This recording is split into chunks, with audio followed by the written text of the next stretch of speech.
اقوام متحدہ میں پاکستان کے مستقل مندوب عاصم افتخار کا کہنا ہے کہ وزیر اعظم شہباز شریف دورہ امریکہ میں مسئلہ کشمیر، فلسطین اور مشرق وسطیٰ کے دیگر ممالک خصوصاً قطر پر حملے سے متعلق پاکستان کا موقف پیش کریں گے۔ اقوام متحدہ کے جنرل اسمبلی سے خطاب کے علاوہ غزہ پر ہونے والے اقوام متحدہ کے خصوصی اجلاس میں بھی شریک ہوں گے۔ نیو یارک میں جیو نیوز کے نمائندے عظیم ایم میاں سے بات کرتے ہوئے پاکستانی مندوب نے کہا کہ فلسطین کو بطور ریاست تسلیم کرنے سے متعلق قرارداد کو 1/3 کے قریب ووٹ ملے ہیں۔ اس سے اسرائیل اور اس کے اتحادی ملکوں پر دباؤ بڑھا ہے۔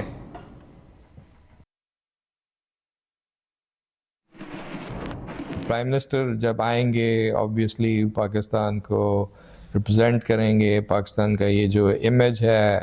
As a important influential voice at the global stage, اس کو ہائی لائٹ کریں گے،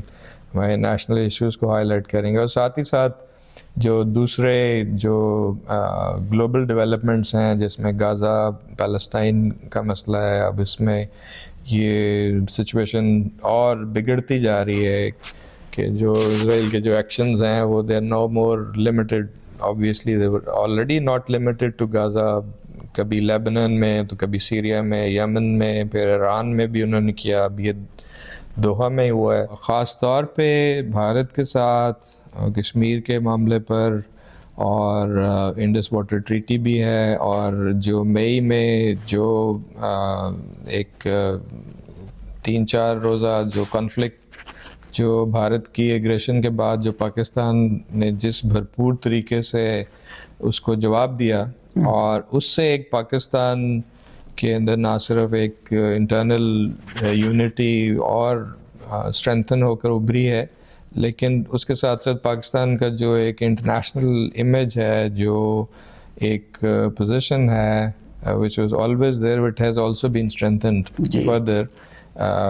Pakistan is a responsible, not just a responsible member of the international community, but also a strong country, which is self-reliant, which is able to respond effectively to such aggression. It has really been acknowledged, and there is a lot of appreciation for that, so there is expectation from that sense also. اس دفعہ جو meetings ہیں وہ بھی کافی زیادہ ہیں، ویسے ہمیشہ ہی ہوتی ہیں، لیکن you have to then also distribute. کچھ میٹنگز ہیں جو ٹاپ لیول کی، جو ہائی لیول میٹنگز ہیں وہ پرائم منسٹر اٹینڈ کرتے ہیں، بہت ساری دوسری میٹنگز ہیں جو منسٹیریل لیولز پہ ہوتی ہیں، وہ مختلف وزراء ان میں پارٹیسپیٹ کرتے ہیں، ریپرزینٹ کرتے ہیں پاکستان کو. So deputy prime minister and foreign minister will be representing in those meetings. OIC کی بہت ساری میٹنگز ہیں، پھر G77 ہے، بہت سارے دوسرے گروپس ہیں، اور مختلف انیشیٹیوز ہیں جو ساتھ ساتھ چل رہے ہوتے ہیں جنرل اسمبلی میں، وہ ہوں گے. اور جو پرائم منسٹر اپنا خطاب جو ہے اس کے علاوہ بہت ساری میٹنگز ہیں جس میں وہ پاکستان کو ریپرزینٹ کریں گے. سیکیورٹی کاؤنسل کے اندر میٹنگز ہوں گی، ایک AI اور انٹرنیشنل پیس اینڈ سیکیورٹی کی میٹنگ ہے، ایک وہ ہے، کلائمیٹ چینج بھی ہوگی، ایک اور کلائمیٹ چینج کا ایک اسپیشل سیشن ہے جو COP پریزیڈنسی برازیل اور سیکرٹری جنرل کر رہے ہیں. پھر سیکیورٹی کاؤنسل کے اندر متوقع ہے کہ غزہ مشرق وسطیٰ کی صورتحال پر ایک اسپیشل میٹنگ اسی ہائی لیول ویک کے بیچ میں کی جائے. سو وہ بھی ہے. ہمیشہ سے یہی بات ہے کہ UN is basically a reflection of the will and strength of its member states. تو UN کی ناکامی نہیں ہے یہ، اس میں تو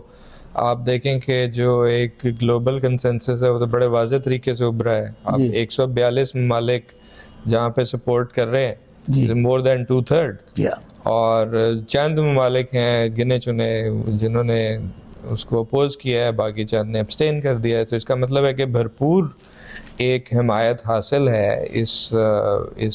ایجنڈے پر کہ فلسطینی ریاست کا قیام معرض وجود میں آنا چاہیے. سو UN کو اس میں ہم اس پہ الزام نہیں میرا خیال میں اس سینس میں کر سکتے، بلکہ پوائنٹ آؤٹ کرنے کی ضرورت ہے جو ہٹ درمی ہے جو اسرائیل کی، کہ آپ کھلے عام یہ کہتے پھر رہے ہیں کہ ہم اس کو نہیں مانتے اور اس پر عمل درآمد نہیں کرتے، اس کی ایک کاسٹ ہونی چاہیے، ایک there has to be some sort of accountability. اس کے اوپر کافی پریشر بلڈ ہو رہا ہے، اور آپ دیکھ رہے ہیں جس طرح ICJ میں کیسز چل رہے ہیں، ICC ہے، پھر یہ اسرائیل کے اپنے جو دوست ہیں بہت سارے یورپی مغربی ممالک، وہ آگے بڑھ کر انہوں نے فلسطین کی ریکگنیشن کی بات کی ہے.